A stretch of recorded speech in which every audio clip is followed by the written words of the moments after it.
সংগাছা overbridge অনেকদিন যাবৎ flyover লাইটগুলা অকেজে অবস্থায় আছে। এগুলা অনেকদিন ধরে জ্বলতে আছে না। এগুলা লাইটগুলো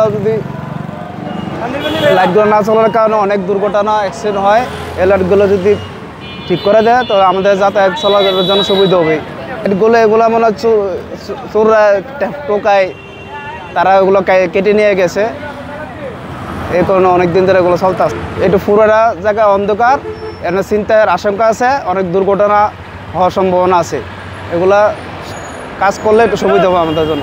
শাসনগাছা ফ্লাইওভারের উপরে যে লাইটগুলো আছিল ওই লাইটগুলো থাকলে অনেক ভালো হয়।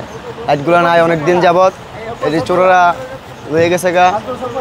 লাইটগুলো থাকলে সুন্দর হয়, স্ট্যান্ডটা ভালো থাকে, সুন্দর দেখা যায়। যে ভাই আমরা যেন আসলাম না, এই সিলেট থেকে আমি আসছি, আসার পরে এই যে দেখতেছি মানে অন্ধকার, কোনো বাতি নাই, যেন আমরা যে এইদিকে যাইব যদি চিন্তা করে যদি আমাদেরকে ধরে তাহলে তো আমাদের ক্ষতি হয়ে যাইবে।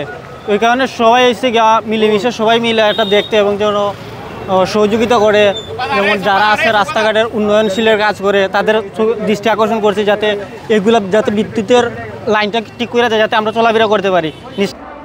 আমাদের এই যে ফ্লাইওভারের উপরে যে লাইটগুলি ছিল এই লাইটগুলি কে বা কারা তারগুলি কেটে নিয়ে গেছে। এগুলো অন্ধকার থাকে, প্রতিনিয়ত চুরি ডাকাতি ছিনতাই হয়, মানুষ হাহাকার করে। আমরা পরিবহন ব্যবসা করি, আমরা তো যতক্ষণ থাকি আমাদের সামনে থাকলে আমরা চেষ্টা করি যে এই ছিনতাইকারী বা ডাকাত চোর এগুলির আমরা দমন।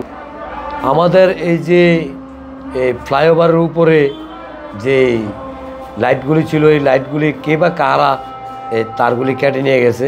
এগুলো অন্ধকার থাকে, প্রতিনিয়ত চুরি ডাকাতি ছিনতাই হয়, মানুষ হাহাকার করে। আমরা পরিবহন ব্যবসা করি, আমরা তো যতক্ষণ থাকি আমাদের সামনে থাকলে আমরা চেষ্টা করি যে এই ছিনতাইকারী বা ডাকাত চোর এগুলির আমরা দমন করার জন্য আপনার চেষ্টা করি। লাইটগুলি না থাকাতে আমাদের এই দেখা গেছে যাত্রীরা হয়রানি ভোগান্তির শিকার হয়। লাইটগুলি না থাকাতে মানুষের রাত্রে এখান থেকে চলাচল করতে অনেক আতঙ্কগ্রস্ত থাকে, যেটা বাস্তব কথা।